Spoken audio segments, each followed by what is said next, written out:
Bonjour à tous, je vous retrouve dans une nouvelle vidéo. Cette fois, c'est une FAQ, donc je vais répondre à vos questions sur le couple et je trouve ça super intéressant. Comment gérer les sacrifices dans le couple et ne pas en vouloir au partenaire? Alors, ce qui est intéressant, c'est que dans notre croyance populaire, dans notre société, on a l'impression que quand on se met en couple, on doit faire des sacrifices. C'est-à-dire pour montrer notre amour à l'autre, on doit refuser peut-être certaines choses, on doit faire certaines choses justement pour l'autre. Et malheureusement, c'est vraiment une ancienne façon de faire qui a généré beaucoup de conflits dans les relations. Et l'idée pour construire une relation de couple harmonieuse, c'est d'avoir une relation gagnant-gagnant. C'est-à-dire que l'un et l'autre vraiment se retrouvent satisfaits de la décision, peu importe la décision finalement, mais vraiment que chacun soit satisfait. Et ça, c'est quelque chose de nouveau, c'est quelque chose qu'on apprend, c'est depuis les années 1960 et peut-être même avant, les psychologues ont vraiment commencé à mettre ça en place. Et aujourd'hui, on est encore un peu à la traîne parce qu'on n'est pas au courant de ça. C'est vraiment des personnes comme ça, une minorité qui connaît ce genre de choses. Donc là, la personne effectivement qui m'a posé cette question-là, elle doit aller déménager dans une autre ville pour son conjoint. Sûrement à plusieurs kilomètres de sa famille, de là où elle a grandi et vécu.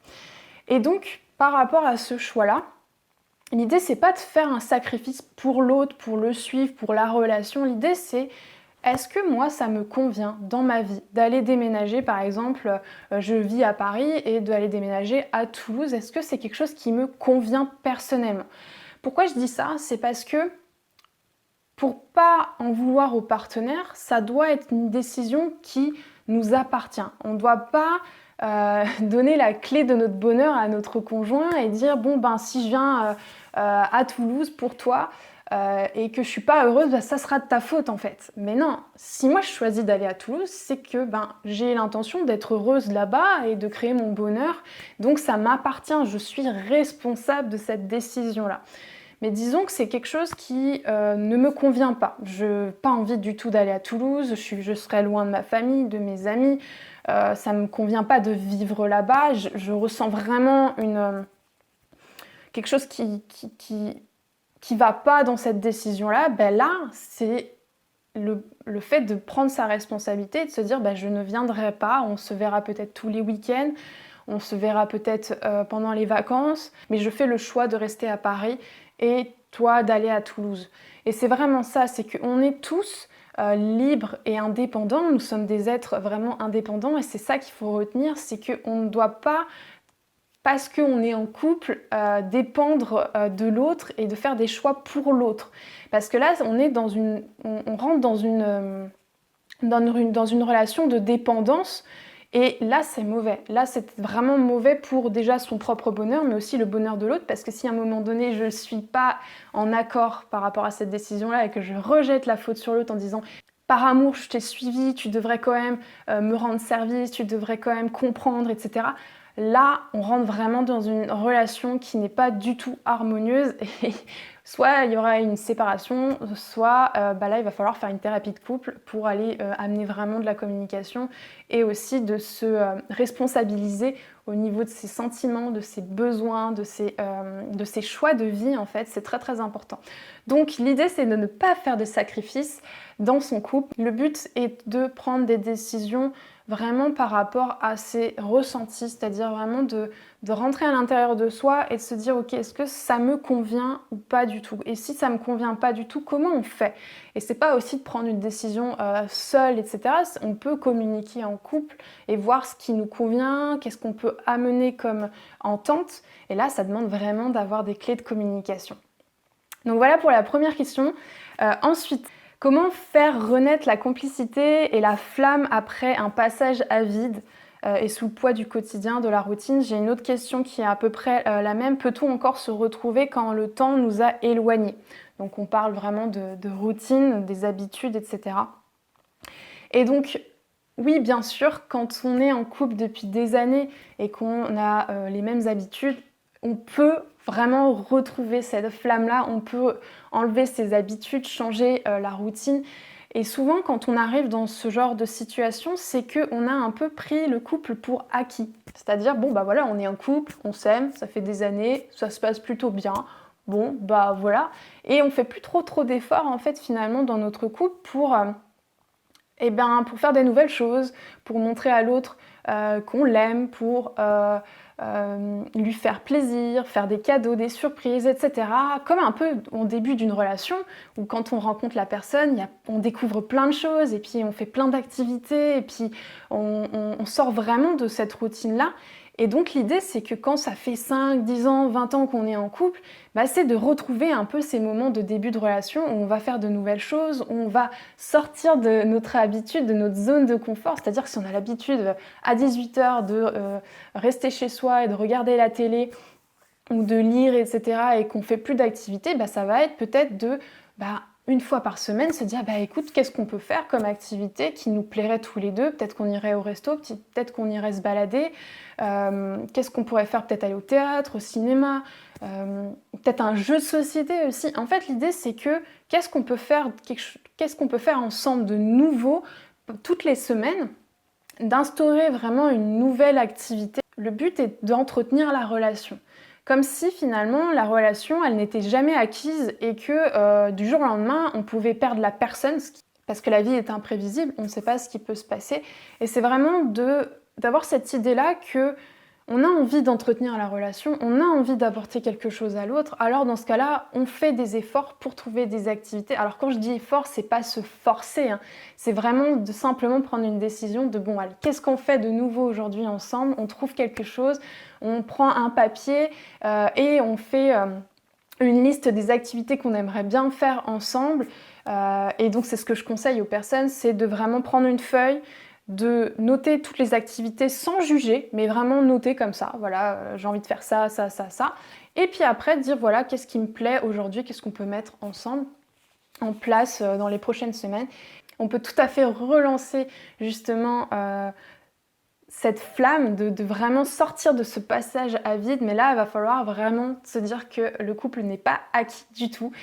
C'est comme si finalement on était un peu dans cette période de flirt, de sensualité un peu, où voilà, on a envie de montrer à l'autre qu'on l'aime, qu'on a envie de passer du temps avec cette personne-là, et ça va vraiment demander à changer de perspective sur la relation. Donc voilà pour cette question. Ensuite, comment trouver un juste milieu entre exprimer toutes les choses qui nous dérangent et lâcher prise? Alors cette question est hyper intéressante parce que juste dans la formulation, on voit exprimer toutes les choses qui nous dérangent. Donc déjà, dans cette notion de nous dérange, il y a une partie de est-ce qu'on accepte vraiment l'autre pour tel qu'il est? Donc là, c'est une question que vous pouvez vous poser. Est-ce que vraiment j'accepte la personne avec qui je suis dans ce qu'elle est vraiment? Et ensuite, lâcher prise. Donc je vais donner des exemples par rapport à ça pour mieux comprendre en fait. Par exemple, on va dire que je ne supporte pas que mon conjoint rigole quand je me trompe sur un sujet. C'est quelque chose que je supporte pas. À chaque fois qu'il rigole, oh, mon Dieu, ça commence à m'énerver, etc. Donc je peux exprimer à mon conjoint ce que je ressens. Et quand je dis exprimer ce que je ressens, c'est vraiment dans ce processus de communication bienveillante, c'est-à-dire sans jugement, de vraiment parler en je. C'est moi qui ressens mes sentiments, je suis responsable de mes sentiments. Avec les besoins, donc quel est le besoin qui n'est pas satisfait quand je ressens telle émotion, et ensuite une demande. Donc je vais vous donner un exemple. Écoute, quand je te vois rigoler, quand je me trompe sur un sujet, j'en ai marre en fait parce que j'ai besoin d'être soutenue. Est-ce que tu serais d'accord de me soutenir et de simplement ne pas rigoler en fait quand je m'exprime sur un sujet et que je me trompe? Donc voilà, là j'ai exprimé de la manière la plus bienveillante possible, en prenant en compte que je suis responsable de ce que je ressens, c'est pas l'autre qui est responsable de ce que je ressens. Et dans ce cas-là, on voit ce qui se passe. Donc disons que la personne en face de moi accepte, donc mon conjoint accepte, et donc maintenant ne rigole plus. Bon, c'est parfait. Mais derrière, ce qui est intéressant, c'est que si j'ai pas envie qu'il rigole, c'est qu'il y a une partie de moi qui n'a pas vraiment confiance. C'est-à-dire que j'ai pas vraiment confiance en moi. Parce que comment ça se fait que j'ai pas envie qu'il rigole en fait quand je me trompe? Et là, c'est intéressant. Parce que ça voudrait dire que tout d'un coup, je me mets face à mes erreurs et que j'ai du mal à accepter que je fasse des erreurs. En fait, j'ai peur de faire des erreurs. Si je fais des erreurs, ça veut dire que je suis mauvaise, que je suis peut-être nulle, que je suis pas intelligente, etc. Donc là, ça va vraiment venir chercher la confiance en moi. Donc si on prend l'exemple de... il accepte pas et puis en fait finalement il continue à rire en fait. Il le fait pas exprès, c'est quelque chose de marrant et donc il continue à rire.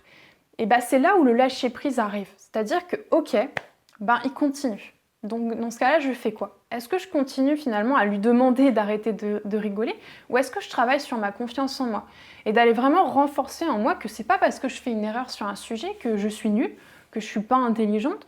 Finalement, je peux faire des erreurs et c'est comme ça que j'apprends et que ça veut rien dire de moi en fait, tout simplement. Donc quand je commence à travailler sur mon intérieur, sur ma relation à moi-même, et là, la relation avec l'autre change. Donc là, je m'en fous finalement s'il rigole, je vais même rigoler avec lui, puisque en fait c'est vraiment rigolo que je me trompe sur ce sujet-là, et puis du coup je vais pas faire l'erreur la prochaine fois. Donc ça va vraiment être challengeant dans ce moment-là, c'est qu'on peut exprimer ses sentiments, mais si on voit que l'autre, ça fonctionne pas, il y a peut-être quelque chose à l'intérieur de soi à aller travailler, à aller chercher, parce qu'il y a peut-être quelque chose à lâcher prise et à renforcer une confiance en soi si on prend cet exemple-là. Si je prends un autre exemple, donc celui-là, ça va être par exemple, j'ai un conjoint qui fait jamais de câlins. Il déteste ça, il déteste le contact physique et moi, je suis triste en fait. Je suis triste d'avoir un conjoint qui ne fait pas de câlins. Donc dans ce cas-là, pareil, je peux lui exprimer mes ressentis en lui disant que quand on ne fait pas de câlins, je suis triste, moi j'ai besoin de contact physique. Dans ce cas-là, on peut lui demander de justement instaurer progressivement des câlins, etc., s'il le souhaite. Alors, s'il le souhaite et qu'il l'accepte, c'est tant mieux, on peut tenter. Mais s'il refuse, et dans ce cas-là, qu'est-ce qu'on fait? Là, c'est là où le lâcher-prise arrive. Ok, il veut pas. D'accord. Donc, qu'est-ce que je choisis de faire? Est-ce que j'accepte que finalement, j'aurai jamais de câlin? Ou peut-être dans 20 ans, s'il change d'avis? Ou est-ce que j'accepte pas du tout ça parce que pour moi, une relation de couple, j'ai vraiment besoin d'affection, de contact physique. C'est quelque chose qui est vraiment important pour moi et essentiel pour être heureuse et avoir un couple idéal. Et dans ce cas-là, c'est vraiment de prendre ma responsabilité et de choisir si j'ai vraiment envie de continuer dans cette relation ou non. Donc voilà, entre la différence entre vraiment exprimer ses ressentis et lâcher prise, il est aussi important de comprendre justement la perception de l'autre, le choix de l'autre quand il ne veut pas faire quelque chose, quand il y a une situation qui se répète. C'est là où le lâcher prise va être important. Et d'aller travailler aussi sur soi-même parce que des fois, on est responsable aussi de cette situation-là, comme le premier exemple que je vous ai donné. Alors, là j'ai une question où je vais donc lire un texte. La question est comment en fait finalement avoir plus de sérénité dans les échanges dans mon couple. Parce que la personne dit que ce qui ne m'épanouit pas, c'est lorsque je me sens pas comprise et reconnue dans les émotions que j'exprime. Il juge ce que je dis et il ne comprend pas qu'en faisant ça, il me rend triste et me met en colère. Le dialogue est rompu. Je sais qu'il est maladroit en communication, mais c'est difficile de le reconnaître quand on est soi-même affecté. Et je revendique souvent ma place, le besoin d'être entendu, respecté. Donc voilà, alors ce sujet-là est très intéressant parce que déjà rien que dans la formulation des phrases, on voit que finalement on est responsable aussi de comment on communique ses ressentis. Donc quand je lis, je ne me sens pas comprise et reconnue dans les émotions que j'exprime. Ce ne sont pas des sentiments. Là, on est en train de dire des sentiments masqués, en fait, c'est-à-dire qu'on va rejeter la faute sur l'autre. C'est pas tout à fait soi. Si je dis que je ne me sens pas comprise et reconnue, c'est quoi les sentiments qui sont derrière, concrètement? Peut-être que je suis triste, déçue, peut-être que je suis frustrée, peut-être que je suis en colère. Donc là, c'est vraiment des sentiments. Et après, ce qui est intéressant, c'est qu'il juge ce que je dis, il ne comprend pas qu'en faisant ça, il me rend triste et me met en colère. Là, quand je dis il me rend triste et me met en colère, je rejette tout de suite la faute sur l'autre. Je ne prends pas la responsabilité de mes sentiments. C'est moi qui ressens ces sentiments-là. C'est pas l'autre qui est responsable de ça. Donc ça va vraiment être important parce que juste en disant ça, on ferme la porte du dialogue. Donc en fait, si moi je dis ça, tu me mets en colère, je me sens pas comprise et reconnue. C'est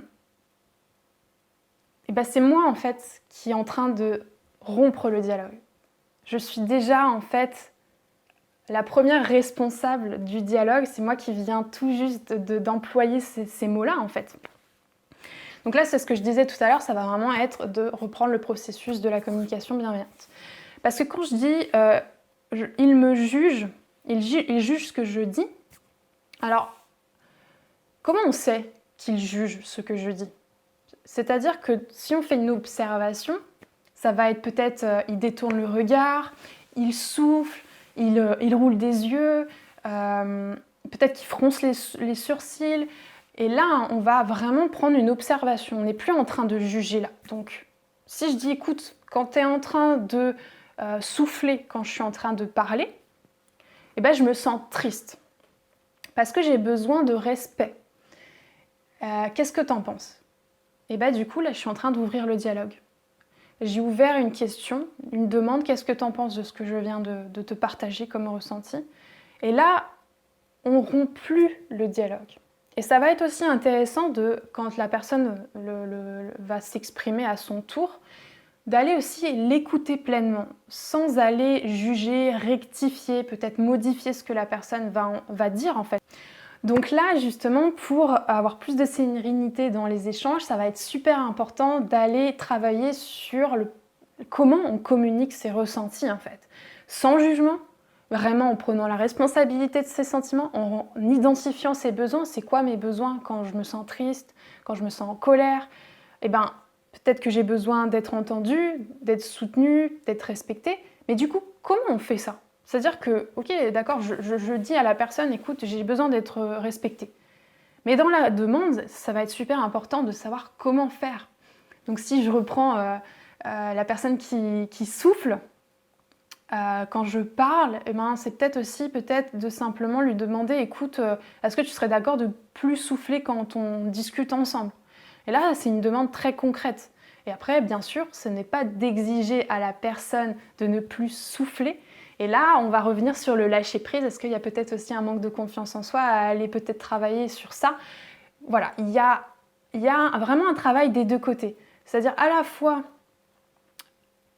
fois savoir comment je m'exprime, à la fois être pleinement en confiance dans qui je suis, dans qui je veux être, vraiment de développer ma confiance en moi, et en même temps d'écouter l'autre dans ce qu'il vit, dans ce qu'il ressent également, sans juger. Et donc ce travail-là va vraiment porter ses fruits dans une relation. On peut vraiment faire un gros travail juste par soi-même. Bien sûr, l'autre va changer aussi son attitude en fonction de notre propre attitude. Comment accepter de ne rien attendre de l'autre ? Alors, dans une relation, on a forcément des attentes. C'est-à-dire que on a quand même besoin qu'il y ait de l'amour, on a quand même besoin d'avoir de l'affection, de l'attention, de la douceur, etc. Ce sont des besoins qui sont complètement normaux. Et forcément, quand on est dans une relation, on a quand même des attentes. Là où ça devient dérangeant, embêtant, c'est quand ça devient des exigences. J'exige que tu communiques avec moi, j'exige que tu sois présent le soir avec moi, j'exige que tu sois à cette soirée, que tu lises, que tu fasses du sport, que tu arrêtes de manger beaucoup trop parce que sinon tu vas grossir, j'exige que tu viennes à un repas de famille, j'exige... Alors là, ça devient problématique, c'est là où on va devoir travailler sur son lâcher-prise, de vraiment accepter l'autre tel qu'il est et de ne pas exiger ne pas exiger des comportements en fait. Donc là, ça va vraiment aller vraiment être challengeant pour soi parce que ça va être de se dire que finalement, on est libre chacun de faire ce qu'on veut et de vraiment laisser cette liberté à l'autre. Et ça, c'est dans n'importe quelle relation, pas que dans le couple, mais aussi avec les enfants, dans la famille, les collègues, les amis. On ne peut pas exiger des choses des autres, puisque du coup, là, on commence à être dans le contrôle et la maîtrise de la relation, et ça mène pas du tout des relations harmonieuses. Donc là, ça va vraiment être un processus vraiment progressivement d'apporter un lâcher-prise à chaque fois de ok, qu'est-ce que ça vient déranger chez moi, comment est-ce que je peux travailler là-dessus. Donc il y a plusieurs méthodes pour faire ça, soit la communication bienveillante, soit l'outil mindset justement pour changer ses pensées quand l'autre a un comportement et que ça nous dérange, ou ça va être aussi l'hypnose si c'est quelque chose qui est très très très ancré en nous et qu'on n'arrive pas à le changer consciemment. Donc là, dans ce genre de sujet-là, soit on travaille en autonomie, soit on va vraiment voir un coach et un thérapeute pour aller travailler sur ce sujet-là. Alors là, j'ai pas vraiment une question, mais une personne qui me dit qu'elle remarque que je remarque que je vais plus vite m'agacer et lui faire comprendre sans rester calme. Donc ça, c'est quelque chose qui la dérange parce que elle remarque qu'elle va facilement vite s'agacer et peut-être pas gérer ses émotions comme elle le voudrait. Donc ça, c'est intéressant parce que là, ça va rejoindre notre construction de notre cerveau. C'est-à-dire qu'il y a 3 niveaux dans notre cerveau. Les 2 premiers niveaux sont des niveaux assez archaïques et anciens. Ils vont vraiment appeler à tout ce qui est des comportements de survie, c'est-à-dire quand il y a quelque chose qui nous met en danger, on va attaquer, on va fuir ou on va vraiment rester immobile pour nous protéger. Et après, il y a le deuxième niveau, ça va être les émotions, c'est-à-dire ces émotions qui vont nous permettre de justement être en survie, de faire attention. La peur, quand on est en danger, elle va nous permettre d'activer de la cortisol qui va vraiment nous pousser vers la protection. Donc ces 2 premiers niveaux-là, c'est des cerveaux qui sont très très très très anciens. Et il y a le nouveau, donc le dernier niveau, qui est apparu il n'y a pas très longtemps. Et c'est celui-ci qui va nous permettre de prendre du recul sur nos comportements, qui va nous permettre justement de faire attention à ce qu'on dit, à faire attention à nos émotions et donc de pouvoir les gérer. Donc dans ce genre de situation, ça demande en fait de se mettre en retrait en fait. C'est-à-dire, ok, là je viens d'être agacée.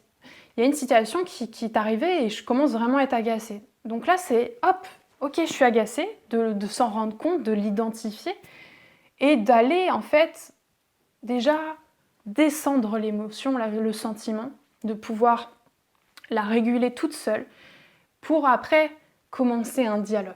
Parce que dialoguer quand on est en colère, en général ça se passe pas très bien et puis on réfléchit pas trop à ce qu'on dit et souvent on le regrette.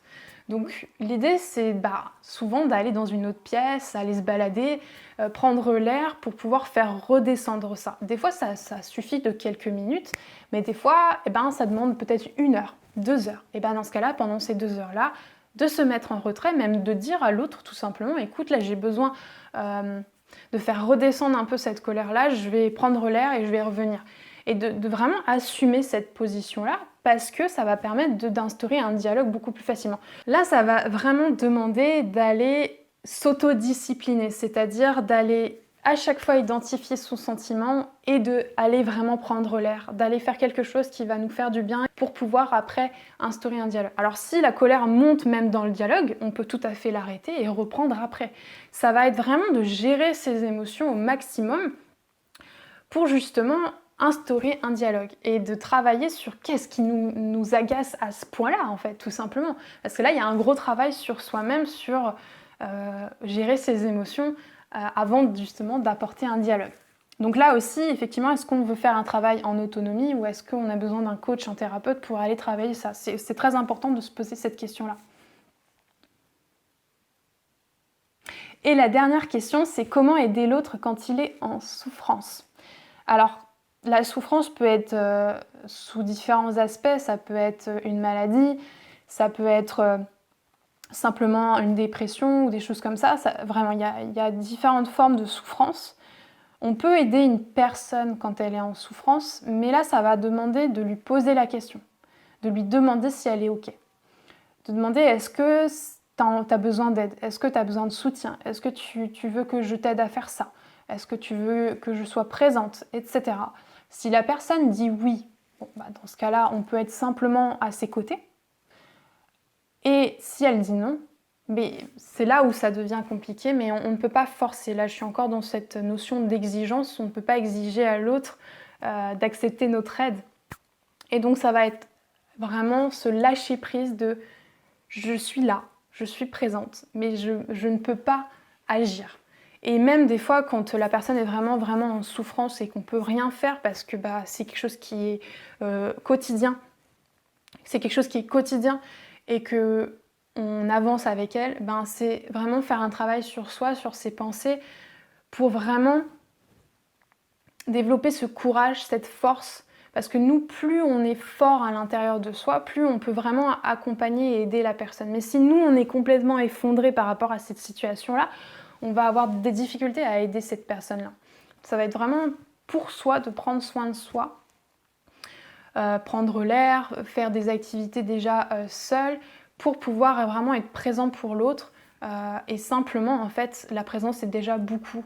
Et de lâcher prise, que des fois on ne peut pas avoir le contrôle sur des situations, qu'on ne peut pas forcément changer certaines choses, et d'accepter ça en fait. Et là, ça va revenir encore sur cette situation-là, de lâcher prise, de développer cette attitude de j'ai fait de mon mieux, j'ai posé des actions, j'ai demandé si je pouvais aider, maintenant je peux juste être là, présente, et c'est déjà suffisant. Des fois, il n'y a pas besoin de plus, et ça fait déjà beaucoup d'apporter sa présence, d'accompagner une personne. Et ça va aussi aller demander d'aller chercher ses limites, ses propres limites. C'est-à-dire à quel moment moi je suis totalement disponible pour l'autre, ou est-ce que là j'en peux plus physiquement et moralement, je peux plus, il faut vraiment que je prenne soin de moi là et de me respecter moi-même en fait. Donc ça va aussi de nous demander en fait d'aller chercher nos propres limites. Quand est-ce que je peux être présente et quand est-ce que je dois stopper pour prendre soin de moi, faire d'autres choses, aller m'aérer, voir des amis,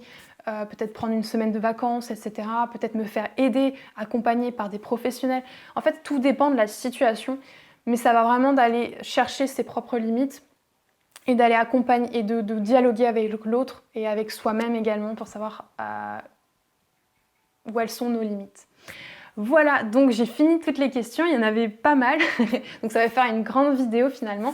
J'espère en tout cas que ce format vous a plu. Si vous avez d'autres questions, ça me fera plaisir d'y répondre et de peut-être faire une autre vidéo. En tout cas, il y a énormément de choses à dire sur le couple, parce que il y a justement, comme en début de vidéo je disais, il y a cette ancienne façon de faire qu'on avait au niveau des couples. Et maintenant, aujourd'hui, avec toutes les connaissances qu'on a au niveau psychologie, on peut justement développer une relation de couple harmonieuse et de laisser tomber ces anciens schémas qui sont des croyances assez collectives mais qui nous empêchent d'être heureux et d'avoir une entente dans notre couple. Donc là, ça va vraiment demander de travailler sur soi, de peut-être faire des formations, peut-être de lire, peut-être de s'exercer tous les jours et pas uniquement de garder que la théorie, mais vraiment de mettre en place des routines, etc. pour développer finalement ce nouveau cerveau dont j'ai parlé, qui nous permet justement de prendre du recul sur les situations, de pouvoir développer notre communication bienveillante et de prendre